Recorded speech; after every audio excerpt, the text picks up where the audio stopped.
नमस्कार दोस्तों, मैं क्रेडिट टीवी की तरफ से हमारे साप्ताहिक कार्यक्रम मैं और गीता में योगेंद्र शर्मा आपका दिल से अभिनंदन करता हूं।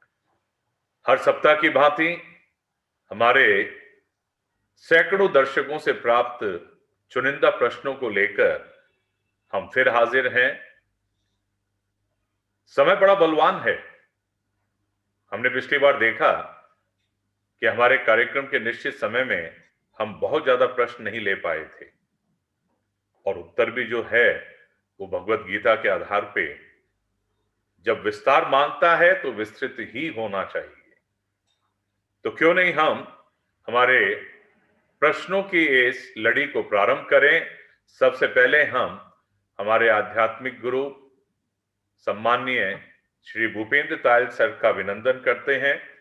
सर, आपका बहुत बहुत स्वागत है हमारे इस कार्यक्रम में। हरे कृष्णा सर। हरे कृष्णा, हरे कृष्णा। सर, हर सप्ताह की भांति इस बार भी बहुत सारे प्रश्न आए हैं और मुझे कुछ एक प्रश्न तो ऐसे लगे हैं कि दर्शकों ने वाकई अपने दिल को सामने निकाल के रख दिया है और वो जानना चाहते हैं हमसे, बिल्कुल ये जानना चाहते हैं कि भगवान ने हमारी इन समस्याओं के बारे में क्या विचार रखा है। तो आपकी इजाजत है सर, मैं आज का प्रश्न ले लेता हूं पहला। अवश्य। सर, ये पहला प्रश्न आया है इंदौर से और लिखने वाले हैं जीत कुमार जी। ये लिखते हैं कि क्या गीता का अनुसरण करके व्यापार में वृद्धि की जा सकती है? प्रभु ने इसके लिए किसी श्लोक में चर्चा की है क्या? तो आप ये जानना चाह रहे हैं। मुझे लगता है व्यापारी ही होने चाहिए जीत कुमार जी, किसी भी क्षेत्र के हो सकते हैं। तो भगवान का नाम भी लिए जाए और उनके व्यापार में वृद्धि होती चली जाए, ये इन्होंने प्रश्न हमारे सामने दिया है। हरे कृष्णा सर। हरे कृष्णा। योगेंद्र शर्मा साहब, आपको तथा सारे श्रोताओं को मेरा दंडवत प्रणाम।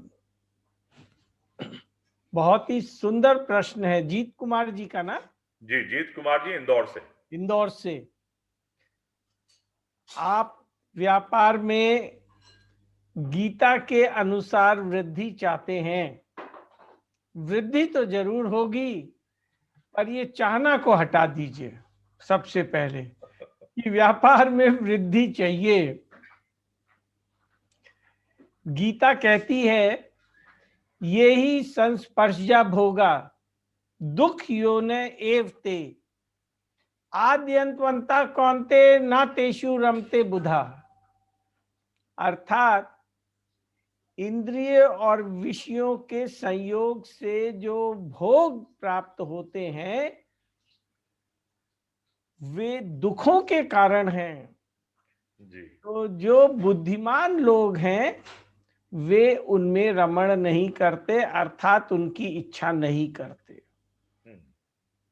तो but there is a point sir, there is a point. बोलिए।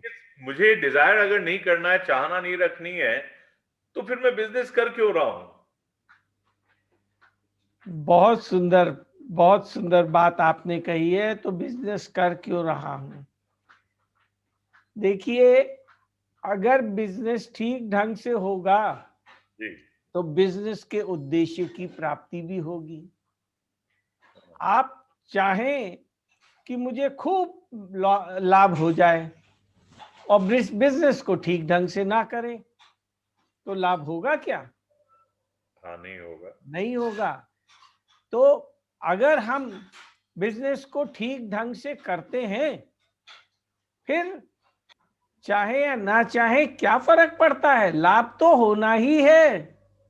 जी। तो फोकस बिजनेस के उद्देश्य पे रखिए और बिजनेस का उद्देश्य लाभ कमाने का ना हो, अपितु दूसरों की सेवा का उद्देश्य हो। हाँ हाँ, तो आप ये कहना चाह रहे हैं कि सर सेवा करेंगे, हमारा उद्देश्य तो अपने आप ही पूर्ण होता चला जाएगा यदि सेवा भाव से बिजनेस करें। तो सेवा करेंगे तो मेवा जरूर मिलेगी, तय मान लीजिए।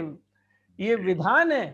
तो जी। सबसे पहले उससे भौतिक भोगों की इच्छा को मिटा दे, अर्थात आप उसमें बिजनेस में, व्यापार में भौतिक वृद्धि हो, इस भाव को हटा दें। देखिए मैं एक उदाहरण देता हूँ। एकनाथ जी का नाम हम सब ने सुना है। उनके परदादा भानु प्रताप जी थे। तो भानु प्रताप जी की भगवान में बड़ी रुचि थी। उनके परिवार वालों ने सोचा कि भाई इनको संसार के फेर में लगा दे, तो फिर इनकी रुचि सही डायरेक्शन में आ जाएगी, क्योंकि वो भगवान में रुचि को सही डायरेक्शन नहीं समझते थे। इन्होंने कहा ठीक है मैं व्यापार करूंगा, लेकिन सदैव सच बोलूंगा, वो मेरे लिए सबसे ज्यादा महत्वपूर्ण है, लाभ हो या ना हो। जी। और हुआ भी ये कि इनका बिजनेस पहले बिल्कुल नहीं चला। कोई पूछता इनसे कि भाई इसमें तुम्हारा कितना प्रॉफिट है, ये कितने का आया, तो वो सही सही बता देते। जी। कितना प्रॉफिट है वो भी बता देते। तो नहीं चला। लोगों ने उनका मजाक बनाया कि बिजनेस इस तरह से थोड़ी होता है। परंतु बाद में सारे माल सप्लाई करने वाले और सारे ही जो ग्राहक थे, सबका इन पे भरोसा बैठ गया और इनका बिजनेस खूब चला। तो विश्वास रखें भगवान पर और छोड़ दें अपनी बुद्धि की बात। आपके बिजनेस में गीता के अनुसार अवश्य ही वृद्धि होगी। तो ठीक है ना जीत कुमार जी, आपको अपने प्रश्न का उत्तर मिल गया। अवश्य आपकी बिजनेस में वृद्धि होगी, जैसा हमारे आध्यात्मिक गुरु ने कहा है। आप उसी के आधार पर बिजनेस करें।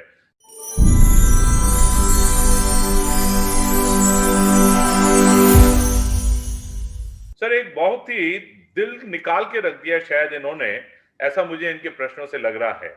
ये अगला प्रश्न है सर सीताराम शर्मा जी का, फतेहपुर से। और ये लिख क्या रहे हैं?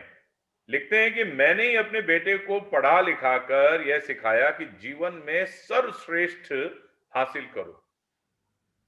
अब ये अपने सर्वश्रेष्ठ को हासिल करने के लिए विदेश चला गया। 5 साल से घर नहीं आया। क्या करूं सर? सीताराम जी अब परेशान हो रहे हैं इस बात को लेकर कि मैंने क्यों सिखाया कि सर्वश्रेष्ठ कर। वो तो सर्वश्रेष्ठ करने चला गया। तो भगवत गीता में इस विषय में कुछ अवश्य बताया गया होगा, तो आप मार्गदर्शन दें सर हम सबका। वो घर नहीं आ रहा है तो आपको बड़ी पीड़ा हो रही है। इसको दो ढंग से समझे सीताराम साहब। गीता कहती है विहाय कामान यह सर्वान पुमांश चरति निःस्पृह निर्ममो निरंकारा सा शांति मदि गच्छति। सब कामनाओं को छोड़कर तुम निष्प्रह होकर विचरण करो। निर्ममो निरंकारा, निर्मम ममता को छोड़कर अहंकार को यदि तुम छोड़ दे रहे हो तो फिर तुम्हें शांति मिलेगी। सर आपने एक वर्ड यूज किया निःस्पृह, इसका मीनिंग भी जरा कृपया बताएं हम सबको। निःस्पृह मतलब उस चीज की परवाह मत करो, उसकी इच्छा मत करो। अच्छा, है ना? तो अब निर्ममो निरंकारा, ममता और अहंकार को छोड़ो। जब तक भाई तभी शांति मिलेगी, कृष्ण कह रहे हैं गीता में। परंतु जब तक ममता रखेंगे किसी में भी, अपने बच्चे में भी, बच्ची में भी, पत्नी में भी, तब तक शांति नहीं मिलेगी। किसी ना किसी कारण से अशांति आ ही जाएगी। आप दूसरी बात इसको इस तरह से समझें, आपने उसको पढ़ाया लिखाया जी, क्या ये आपका कर्तव्य नहीं था? बिल्कुल है, बिल्कुल है। अगर कर्तव्य है तो आपने जब उसको पढ़ाया लिखाया तो आपने तो अपने कर्तव्य का निर्वाह ही किया है। क्यों उससे कुछ भी अपेक्षा रखें?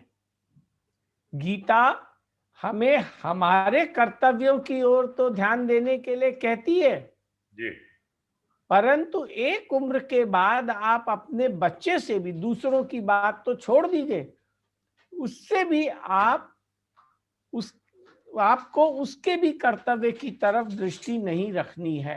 प्यार से समझाइए। नहीं अगर आता है कोई बात नहीं है, आप किसी से भी संबंध उसकी सेवा के लिए रखिए।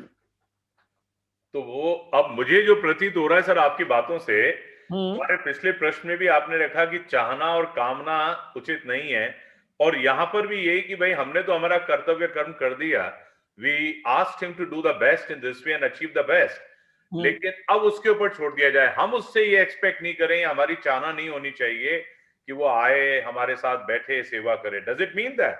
बिल्कुल बिल्कुल, इट जस्ट मीन्स दैट कि हमारी कोई चाहना ना हो उससे, कोई चाहना ना हो, केवल राइट। हमारा भाव यही रहे कि हम उसकी क्या सेवा कर सकते हैं, फिर कोई पीड़ा नहीं होगी। तो अब दो बातें हुई। जी।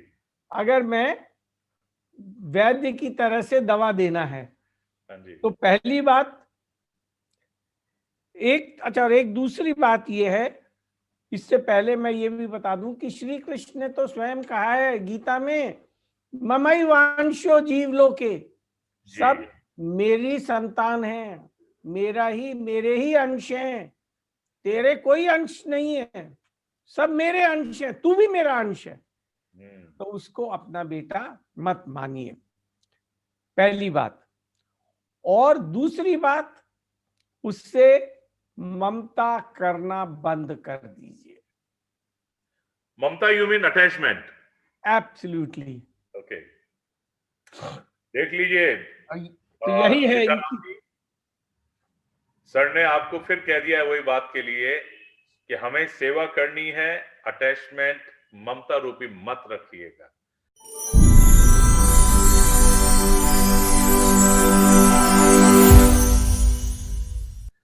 तो सर आपकी इजाजत हो तो मैं अब नेक्स्ट प्रश्न ले लेता हूं। जरूर जरूर। क्योंकि यहाँ पर सीमा जहांगीर जी नोएडा से, उत्तर प्रदेश से एक प्रश्न कर रही हैं। मुझे लगता है कि इन्होंने वाकई भगवत गीता या महाभारत के कुछ अंश अवश्य पढ़े हैं। सीमा जी लिख रही हैं कि पांडव सदा ही धर्म के प्रतीक माने जाते हैं और कौरवों ने अधर्म की नीति अपनाई थी। फिर महाभारत युद्ध के बाद कौरवों को तो स्वर्ग मिला और पांडवों को नरक क्यों मिला? तो सीमा जी ये जानना चाहती हैं सर। सीमा जी, प्रश्न तो आपका बड़ा सुंदर है, परंतु पांडवों को नरक मिला, आपकी इस जानकारी का स्रोत क्या है, सोर्स क्या है, कितना ऑथेंटिक है वो सोर्स? मैंने भी ये बात सुनी है, पर ये तो सुनी सुनाई बात हो गई। श्रीमद् भागवत महापुराण में, हाँ आप कुछ कह रहे थे। अब मैं सिर्फ ये प्रश्न रख रहा था, मैंने सिर्फ इतना जरूर सुना है कि युधिष्ठिर महाराज को भी सबसे पहले नरक ले जाया गया था। अब वो क्या उद्देश्य है, तो आप ही सर मार्गदर्शन दीजिएगा कृपया। सही सुना है, गलत है? ये सुना ही है ना, पढ़ा तो नहीं है? नहीं नहीं, सुना ही है। मैंने भी सुना है ये सब। जी जी जी। परंतु जब भागवत महापुराण, जो कि वाकई प्रामाणिक ग्रंथ है, प्रासादिक ग्रंथ है, जी। पूरी तरह से ऑथेंटिक है, हाँ जी।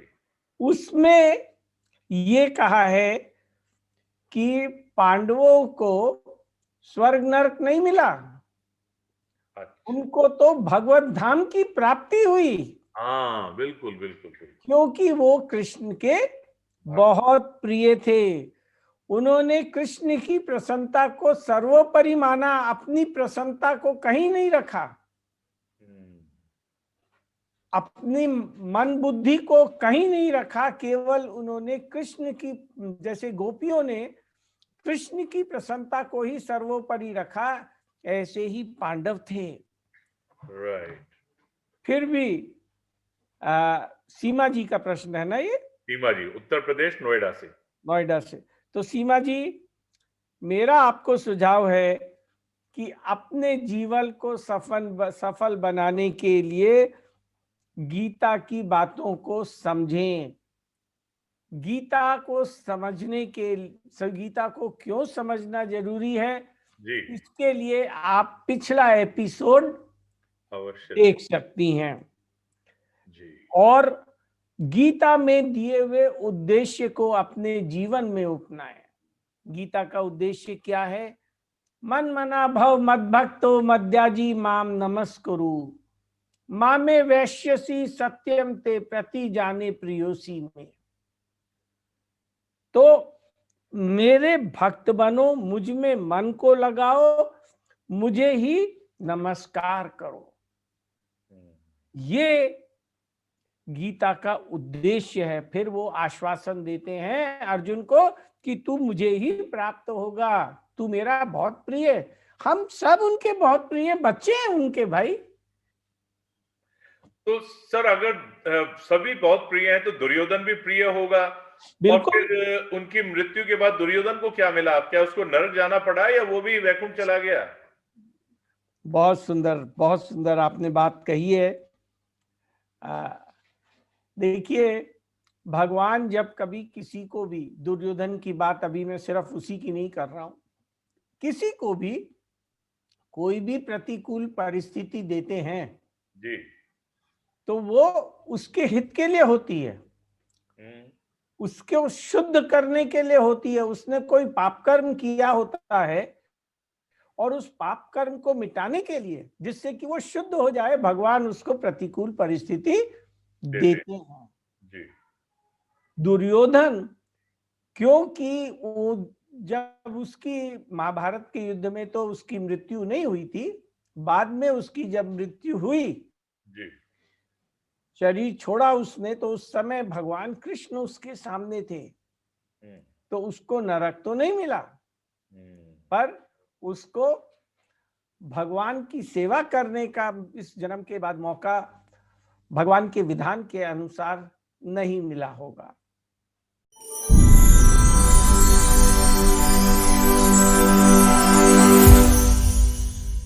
सर एक प्रश्न आया है गुजरात से, भेजने वाले हैं विशाल सिंह जी, और विशाल लिखते हैं कि महाभारत में भगवान ने अंतिम द्वार शेष रहने तक संयम और सद्भाव रखने के लिए कहा है, किंतु आजकल तो इसकी जबरदस्त कमी देखने को मिल रही है। इस कमी को कैसे दूर किया जाए? वाकई समाज में बड़ी अशांति फैली हुई है। लोग संयम तो बिल्कुल ऐसा लगता है कि भूल गए हैं, पर ये आज की बात ही नहीं है केवल, पहले भी ऐसा ही भाव लोगों का रहा है। देखिए,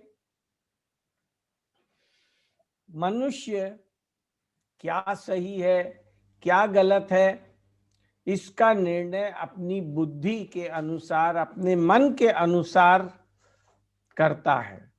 और जब वो मन और बुद्धि के अनुसार निर्णय करता है, तब उस निर्णय के गलत होने की पूरी संभावना बनी रहती है। इस विषय में गीता कहती है, तस्मात्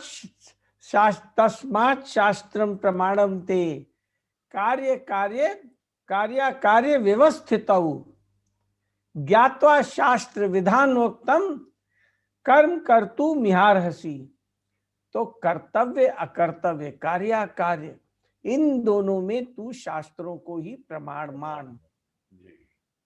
शास्त्रों में जो कर्म करने की विधि बताई है उसको जानकर तू उसी के अनुसार कर्म कर। तेरा मन या बुद्धि क्या कहता है, तेरा अनुभव क्या कहता है, उसको प्रमाण मत मान। तो कार्य करने से पहले ये देखें, कभी भी कोई भी कार्य करना हो तो उससे पहले ये देखें कि गीता इस परिस्थिति के बारे में क्या कहती है। अगर ये देखने लगेंगे हम, तो जिस कमी को दूर करने की बात आप कह रहे हैं वो स्वतः दूर हो जाएगी। परंतु इसके लिए देखिए, समस्त शास्त्रों की सार जो है वो गीता ही है। सारे शास्त्रों को तो पढ़ पाना, समझ पाना तो बड़ा मुश्किल काम है, संभव ही नहीं प्रतीत होता है। कलयुग में आयु बड़ी छोटी है। तो शास्त्रों सब सिर्फ गीता की बातों के अनुसार यदि आपको काम करना है तो गीता की बातों को तो समझना ही पड़ेगा। देखिए, इसी प्रकार का प्रश्न एक बार गीता में ही अर्जुन ने भी श्री कृष्ण से कहा था जी, कहाँ कि पर? मनुष्य जानता तो है उसे क्या नहीं करना चाहिए, अच्छा। फिर भी वो जबरदस्ती की तरह, लगाए हुए की तरह क्यों पाप कर्म में प्रवृत्त होता है। हाँ, बिल्कुल तो ठीक है। श्री कृष्ण ने उसका एक लाइन में उत्तर दिया, काम ऐशा क्रोध ऐशा रजोगुण समुद्भवा महाशनो महापापमा विधेमी वैरिणम। तो इसका जो कारण है मनुष्य की कामना है।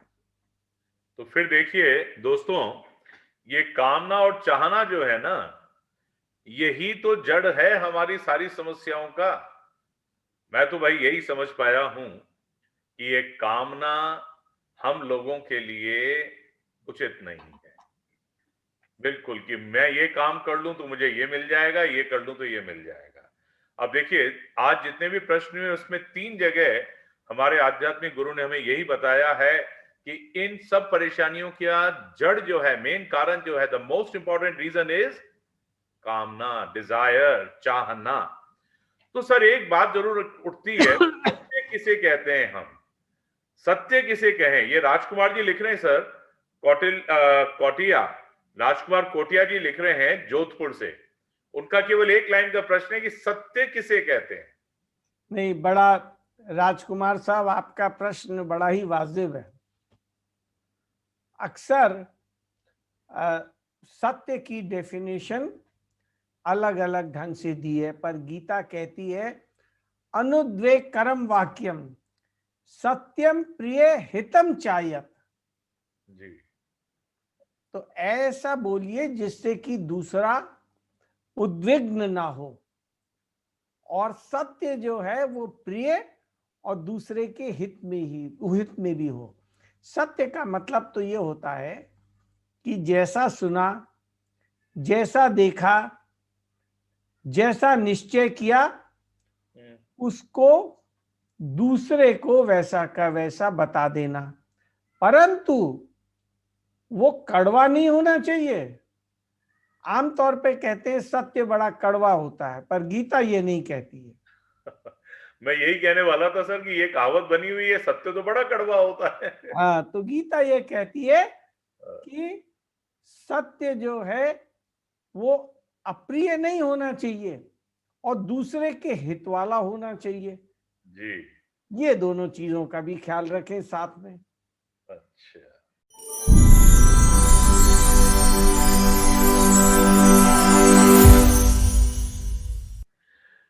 सर डायरेक्टर साहब जो है इंडिकेशन दे रहे हैं, लेकिन एक प्रश्न तो हम और ले लेते हैं आज। और ये प्रश्न आया है जसपाल सिंह जी का, पिलानी से सर। जसपाल सिंह साहब। जसपाल सिंह जी ये लिखते हैं कि भगवान ने कहा है प्रेम से विश्व को वश में किया जा सकता है, फिर वो स्वयं दुर्योधन को वश में क्यों नहीं कर पाए? अगर प्रेम में इतनी शक्ति है कि पूरे विश्व को आप अपने कंट्रोल में कर सकते हैं, तो ऐसा रीजन क्या था जिससे कि वो दुर्योधन को वश में कहां कर पाए, जबकि वो कर्ण के वश में तो था? तो क्या भगवान दुर्योधन से द्वेष रखते थे? और प्रेम रखते तो फिर दुर्योधन उनके वश में क्यों नहीं हुआ? सर मैं भी जानने को तो उत्सुक हूं ये बात। वाह वाह, बहुत बहुत अच्छी बात। जसपाल सिंह जी ने कहा ये। जी, जसपाल सिंह जी पिलानी से। पिलानी से। जसपाल सिंह जी, बहुत सुंदर प्रश्न आपका है। देखिए, श्री कृष्ण ने या भगवान राम ने, किसी ने भी लोगों को अपने वश में करने का प्रयास नहीं किया। श्री कृष्ण की सारी ग्वाल बाल की जो मंडली थी वो उनकी सखा रूप से थी। भगवान राम जो थे, चाहे विभीषण रहा हो या निषादराज रहे हो या भरत महाराज रहे हो, कोई भी, किसी को भी उन्होंने अपने वश में करने की चेष्टा की नहीं। इससे वो ये दिखाना चाहते थे हमें भी किसी को अपने वश में करने की चेष्टा नहीं करनी चाहिए। भगवान ने स्वयं तो गीता में ये भी कहा है, न कर्तव्यम न कर्माणि लोक सृजति प्रभु न कर्म फल संयोगम स्वभावस्तु वर्तते। भगवान ना तो किसी में कर्तापन को, ना ही उसके कर्मों का विधान जो है उसको ग्रहण करते हैं, कर्तापन भी उसमें वो नहीं डालते हैं। वो ना ही कर्म फल उसका जो है उसको देते हैं। उन्होंने विधान बना दिए हैं, उसके अनुसार आपको कर्मफल मिल जाएगा, परंतु ऐसा नहीं है कि मैंने एक कर्म किया, मैंने एक कर्म किया तो उसका भगवान ने एक फल दे दिया, क्योंकि वो तो दे सकते हैं, वो कभी नहीं किसी का कर्म फल। लेकिन मनुष्य का जो अपना स्वभाव होता है उसी के अनुसार वो अपना कर्म करता है। अगर भगवान उसमें कर्तापन की रचना कर दें तो फिर मनुष्य जीवन में कर्म करने की स्वतंत्रता कहाँ रहेगी। उन्होंने तो आश्वासन दिया है, कर्मण्येवाधिकारस्ते मा फलेषु कदाचन। तेरा कर्म करने में अधिकार है तो वो अधिकार कहाँ बचेगा। तो भगवान जो है, ये बात दूसरी है कि अब आप ये कि जैसा मनुष्य कर्म करता है उसी के अनुसार उसको फल मिलता है। तो दुर्योधन ने भगवान की बात की अवहेलना की तो उसको क्या फल मिला ये हम सबको मालूम है। और जिन लोगों ने दुर्योधन जो कि अधर्म के पथ पर था उसका साथ दिया, उनको क्या फल मिला, इस पर भी विचार कीजिए। बिल्कुल। तो बात ये रहती है कि दुर्योधन को भी समझाने का प्रयास भगवान ने प्यार से बहुत बार किया, कई बार किया, लेकिन स्वतंत्रता जो है मनुष्य जीवन की, जैसा मैं समझ पाया हूं, भगवान तो हम सबको स्वतंत्र रखते हैं कि आप समझें और समझकर जो आज्ञा मिली है उसके अनुरूप कार्य करें। अगर आप नहीं करते तो आप स्वतंत्र हैं, आज्ञा की अवहेलना करेंगे तो फिर आपको उसका फल दूसरे रूप में, यानी कष्ट आदि, दुख आदि के रूप में अवश्य मिलने वाला है। तो दोस्तों, what's the delay then? This is the programme related to you only. आप ही का कार्यक्रम है। देखिए ना, कितने प्रश्नों के उत्तर हमारे को आज मिले हैं, और अभी तो बहुत लंबी लिस्ट है, लेकिन मुझे बार बार इंडिकेशन हो रहा है तो आज का कार्यक्रम हम यहीं समाप्त करेंगे। और इससे पहले कि हम आज आपसे विदा लें, तुरंत अपना पेन उठाइए, अपनी जिज्ञासा के अनुरूप अपना प्रश्न नीचे लिखे हुए कमेंट बॉक्स पे तुरंत लिखिएगा। Don't delay, write it immediately, and that's what we intend to do. आपका प्रश्न और हमारे आध्यात्मिक गुरु आदरणीय श्री भूपेन तायल सर के गीता पे आधारित जवाब। तो मैं और गीता कार्यक्रम में आज केवल इतना ही, और मैं आप लोगों से पहले तो सर को आपको धन्यवाद देता हूं। सर, आपने बहुत समय हमारे लिए निकाला। और दोस्तों, मिलते हैं अगले सप्ताह इसी दिन इसी कार्यक्रम में। हरे कृष्णा। हरे कृष्ण हरे कृष्ण।